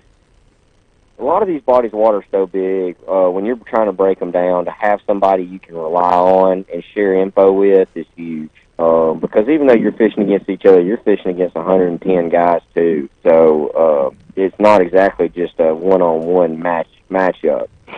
Okay, Matt, I've got a question for you. I don't fish a lot of tournaments around here anymore. I put on tournaments. That's my job. So I get to hear a lot of stuff, and I get to know what different baits that a lot of people are fishing. It's always amazed me how many the top 10 finishers in a tournament, you might have 8 different techniques or 8 different baits that caught on. It's bringing me to the point. I say that color doesn't matter.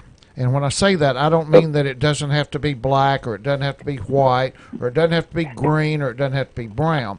What I'm saying is it does not have to be green with a blue flake, and if you're throwing green with a red flake, you're not going to catch them. No, that's all a confidence thing again. And I'll go even on top of that. Fishing the Elite, you learn that if we go to Sam Rayburn, for instance, guys will catch them from the dam to 60 miles up the lake and every spot in between. But you might fish around the dam and never get a bite and end up fishing up the lake, and somebody does really good fishing where you've already fished and didn't get a bite. There's fish to be caught all over on all sorts of baits on the majority of the places we go. And you just have to find what works for you. And that's why one thing, like, you don't get too caught up in what my brother's catching them on and just go try to do that. But that's one thing you realize when you look at it on a map. Just like you said, as far as baits go, it's the same way with location. All right, guys catch them in 2 inches of water and 40 feet of water, and you have to find what works for you. And that's huge when you're being successful as a fisherman too. Is not chasing that never-ending road of where, I heard so-and-so really catching them on this. I need to go do this. And no, you need to go find out what works for you. If you know 3-pounders are good fish where you're at, you need to find a lot of 3-pounders. And if you know you need 5-pounders, you need to find the 5-pounders. But you can catch them on whatever, because somebody will. And you realize that going to all these different lakes is, it's just like you said, running a tournament. It really doesn't. A lot of times there's little tricks that get you more bites fishing. But then again, a lot of times you're fishing for fish that are so aggressive, they really are not that picky as far as what they're going to eat. Yeah, now, Matt, again, we're with Matt Lee, BAS this tournament, Elite Series Pro. And, Matt, you're on your final day of the class. You weighed the biggest bag, 17.6 for the day. Now, we kind of asked Jordan this last week when we had Jordan on. At one point, y'all were 1 and 2 in this event. And I'm sure as a parent that has children, I can only imagine the stress volume level that your parents were going through, and they're like, oh, my gosh. At any point did you realize that y'all were probably the top 2 dogs, that camera boats start to show up? Because I know as anglers, y'all do look at that and you say, why is he coming to me? Something must be going on for them to put the camera. Oh, yeah. So at what point did you realize, what point did you realize, okay, something's going on here? So it was weird. As anglers, you don't know anything. We're not allowed to look, but everybody else knows. Everybody else is technology. They know exactly what's going on. But, I went out in 18th place, and I really didn't know how far behind the leader I was, because fishing as those guys, you don't make a magic number like I need 24 pounds. You just catch them as good as you got to catch them and hope it's enough. Right. And I caught a first 4-pounder at about 11 o'clock, and about 12:15 I caught a 5.5. And I was jacked up out of my mind because I get to weigh in 2 big fish on the last day of the Classic, and I made a good showing. I'm going to move up a little bit, and I was shaking like a leaf when I grabbed a hold of that 5-pound 5.5, because the biggest fish of the week. It's on a spinning rod. It's a Bassmaster Classic. So right after that, Robbie Floyd, a cameraman and a live camera, showed up, and then you're kind of in denial. Wait a minute. I was in 18th, and I'm trying to do the math. If I was 11 pounds back, that means so-and-so had 6 pounds, so-and-so had 7 pounds. there's no way I'm carrying the lead on this thing. And because you just don't think those guys are never not going to catch them. Right. And, you know, I would have bet my house on the fact that Christy would have had 10 pounds. And so they start showing up. So then I'm skipping my worm around these little, I mean, I looked like it was the first time out with a spinning rod. I was bouncing it off pontoons and everything. And that was probably the first instance where I really realized I was fishing the class, because, you know, you get the adrenaline rush at takeoff and all that, but everything's got to line up to win. Right. But right there, with 3 hours left in the day, when Robbie Floyd shows up, he only shows up if you're leading or got a chance. Right. And I made a joke with Gerald Swindle after Jordan came back from 15th to win, and I'm in 18th, and Robbie Floyd's showing up, and I catch a 5.5. I was waiting on a bald eagle to land on my motor or something. It got a little weird out there. like what is this? This is weird, really weird. Okay, Matt. And then, you know, it's kind of a funny ending. Quick story. I went to a dock and caught a 3-pounder. It called me up a little bit, and there was another fish with it. And I'd never seen another fish with a fish I caught, and I had about an hour left. Couldn't get the other one to bite, and I let the dock rest. I went around the corner, and there was a 6-pounder under a dock, and it took my worm off my hook. I never hooked it, and it did not eat my worm, and I went around back to the dock where I saw one swim out, and Aaron Martins was fishing that dock, and I'd never seen another boat all day, and what are the odds of him fishing that dock? And he caught that fish and weighed it in, and it was 4 pounds, 11 ounces. So that's kind of, the odds of all that going together are not very good. And me not catching those last 2 good ones, that's the difference between, you know, winning the Classic and finishing 4th. But it just wasn't my time. But that's crazy string of events in 4 hours there. Wait, Matt, did you feel like, and you say it now, all of this stuff you say, you're trying to do the math, you're wondering about where am I at, am I moving up, because that's not a good thing. That's not a good thing. Your mind is wandering when you should be concentrating on fishing, even at a level that you're at, and as good as you are, there you are saying that I had a period of time right there when I might not have been concentrating on fishing as much as I should have been. That's why my worm was going off the pontoon floats instead of in the little dark holes I was aiming for. And then spectators started showing up, and they're dead quiet. And I made a joke. I turned around. I said, "How about let's make some noise?" And everybody just starts screaming for no reason. And I'm like, "That's better, you know, loosen up the mood a little bit." And then I started catching a few again at the end. But yes, I mean, when you fish your whole, any fisherman at any level, your dream is the Bassmaster Classic. And when I've never led the Bassmaster Classic going out in the morning. I can't imagine. But it's weird to go out and not even think you got a shot, and then to know you really got a shot with 3 hours left, and it's going to be a life-changing deal if you get a couple of the right bites. Well, it's an overwhelming experience. We've talked to a lot of anglers, and you're one of the names that a lot of the anglers bring up is, and not just you, but Jordan, both of y'all, but your name comes up more frequently probably as a guy that down the road, your day's coming. And, Matt, we're going to continue to follow you, and we'll have you back on. And, by the way, Matt finishes in the money 48% of the time. He's fished 54 events, 26 times he's been in the money.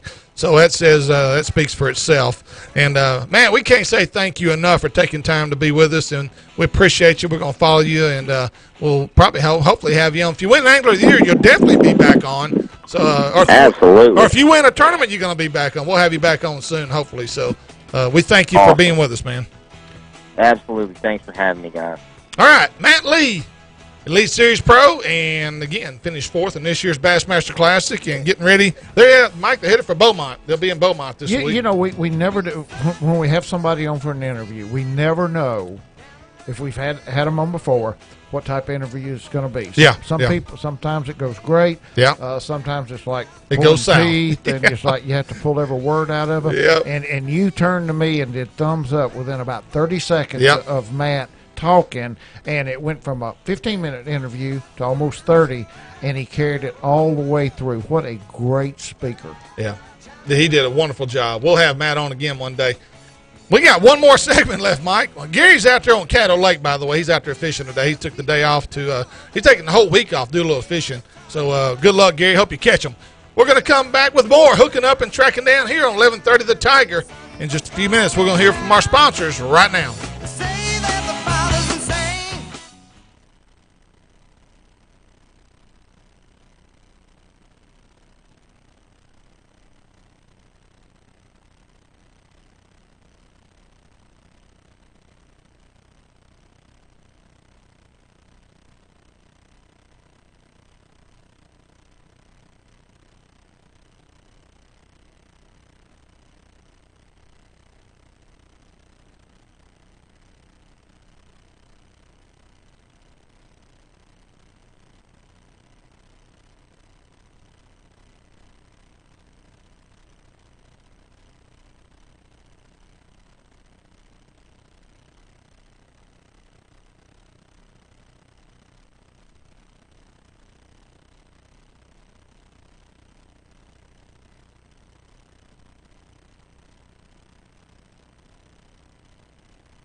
The Hook It Up and Tracking Down Show thanks you for tuning us in today. This segment presented by Nichols Department Stores, Spro Lures, K2 Coolers, and Gamakatsu Hooks. The hooks that put fish in the boat and anglers in the winner's circle. One more time, here's Steve and Mike. We are right here. Final segment, hooking up and tracking down. Steve Graff, Ranger Pro staffer, Mike Eccles, Boss Tournament Trail Director. And we've got a Daryl Gleason promo. If you're looking for a guy to go out with on Toledo Bend, there's nobody better. Daryl Gleason will take you out and show you a great time. You'll learn some stuff. He's caught a lot of fish over 10 pounds within a 6-month span. And right now, if you're looking for that big fish, it's a great time to go out with Daryl because it is spawn time, and the fish are spawning right now. Great educator, techniques. If you need Lowrance electronics classes, this is the guy. He actually took my boat. We set in my boat, and he actually set all my electronics up the way they need to be. Did a wonderful job with it. Half-day or full-day trips are available. So, again, go to GleasonFishing.com or give Daryl a call at 337-397-8860 or GleasonFishing.com. Okay, here's your Daiwa Samurai braid best times to fish. And I'm going to tell you what, you gave us some of that braid. Yeah. Unbelievable. Yeah, it's a great. I'm telling you, seriously, it's great. Yeah, a lot of good braid out there. Yeah. But the thing about this, the dyed separately. Right. Individually strand. Individual strands, yeah. And not fading. That is so important because I get tired of taking a magic marker or something and touching up where that braid is faded. This weekend is rated as excellent as we approach another full moon this weekend. The fishing should be really good with mild temperatures and little to no rainfall expected after the flood that we're fixing to have. Exactly. This March full moon will bring in a big portion of the bass as the spawn is in full swing. The moon will increase from 97% on Friday to 100% by Sunday night. Best times will be midday, Friday 11:15 a.m. to 2:15 p.m. Sunrise will be 7:03, sunset 7:30. Saturday, best time to fish is 12:05 to 3:05 p.m. Sunrise is 7:02. Sunset 7:31. Sunday 12:54 to 3:54 p.m. Sunrise 7 o'clock. Sunset 7:31. This has been your Iowa Samurai Braid Best Times to Fish. Next week, Mike, I'm going to attempt. I actually had a salute today to Trip Weldon, and there's several things. He actually set a record for this Bassmaster Classic, this last one. But next week, I want to do it. We're going to do that salute that we weren't able to get to it today. I want to see if I can get Trip on. Now I know next week they're in Beaumont, so I don't know how available Trip will be because it's actually the week of a tournament. And Wednesday is registration day. So I'm not sure if I can get him on or not, but one of the next 2 weeks we're going to try to have Trip on and talk about the different things. He's only the third guy that's ever been weighmaster for BASS. He's only the third one. I didn't realize that. So who are the others? The other ones were, well, you asked me that, Kimo Sabi. Well, I mean, I can't believe you'd bring that up and not have the answers. I do have the answer right here. The first guy, which Ray Scott hired, was Harold Sharp. He was the first tournament director for BASS, and then Dewey Kendrick was the tournament director from 87 till 2001 when Tripp took over. Ooh. So I didn't know if you knew that. I didn't know. No, I didn't. Only 3 of them. So you'll be the 4th. So yeah, right. All right, real quick. Despino Tire. Randy Despino, one of the sponsors of our program. And we can't say thank you enough to Randy. Not only is Randy a great sponsor, he's an outstanding businessman and an outstanding angler. Great angler. Yes, he's a great angler. And I need to spend a little time in his boat with him. Maybe that would help me out. Saturday, April 14th. This is a trailering event. It is not at Big Bass Marina like it's been. It is out of San Miguel Park. And so while we're fishing the Wounded Warrior deal, Mike, this will be going on down on Toledo Bend. It's a great event. $20,000 first place prize. And that is guaranteed. And then the rest of the payout is based off 200 boats from 2nd through 30th. And I think they'll have 200 in this event. So if you're looking for a great event in Toledo Bend, there's no better place right now. The fish are biting. It may take a 30-pound bag to win this event. So if you're looking for a great place to go catch a lot of fish and get in a tremendous event, that the proceeds go to the Children's Miracle Network, they don't come better than this one right here. And so check it out. You can give them a call at 318-445-4561. That's 318-445-4561. Go to Toledo Town and Tackle. I'm not sure if Big Dave has any of these over at Bayou Outdoors, these entry blanks. But I'm sure you can find them probably somewhere around here at Academy. Academy Sports is actually one of the sponsors, so check them out. But anyway, just a great event coming up. Mike, let's see. What else we got? Well, we got the Bass Cash Bash that that you need to sign up for. Got that going on. If I'm not reading this wrong, right now we got March the 1st through the June 30th on Lake Fork. Sam Rayburn was January the 1st through April the 30th. So you still got a month on Sam Rayburn. Right. And May 1st through Labor Day on Toledo Bend. Let's see, on standard entry fee is $50 to sign up for it. Bonus entry is $70. That includes a T-shirt. A youth entry for $30. That includes a T-shirt. Over $400,000 to win. Yeah. Bass Cash Bash. So don't go to any of these lakes right now without spending that money. Yeah, and as Mr. Vincent says, don't be that guy. That's right. Like That's right. Gary McCoy. Yeah. Sealy Big Bass Splash. Next event will be Sam Rayburn, April 20th, 21st, and 22nd. That's always a huge event. Bob Sealy draws extremely well at Rayburn. That's his home lake. That's where everything's based out of. Sealy Outdoors is right there at Sam Rayburn. And also next week, Hunter Mulligan's going to come on and join us, talk about turkey season. And hopefully this guy's going to be in the studio with us, Don Westmoreland. He is the fishing coach for the Captain Shreve Gators. He's looking to come on and talk about the HFL, the High School Fishing League, that's taking place here in North Louisiana. So Don's looking to come on and really give us some good insight on a really great fishing program. So Donnie has been involved with the high school fishing since its inception around here. Yeah. And he's just him and Charles Hogg have done a lot. Yes, and now Jeremy Galman is in on it, and they've just done a great job. Yep. Jay, we ready? All right. Gary will be with us back. He'll be back with us next week. Here's this week's final word. This past weekend, I had the opportunity to MC the weigh-in for the Dylan Poche Memorial Tournament Toledo Bend. This is an event designed to honor Dylan, who was taken from this world way too soon. Dylan had dreams and aspirations of being a professional angler, just like his uncle, Elite Series Pro Keith Poche. Through this event, an $8,000 scholarship will be awarded to a young man who would like to attend Northwestern State and compete on the NSU fishing team. What a great way to honor Dylan Kyle Poche, who was well on his way to achieving his dream of becoming a professional angler. For Mike Eccles, Gary McCoy, Jay Wiley, yours truly, Steve Graff. Thank you for listening. Tune in next week here on 1130 The Tiger for more Hooking Up and Tracking Down.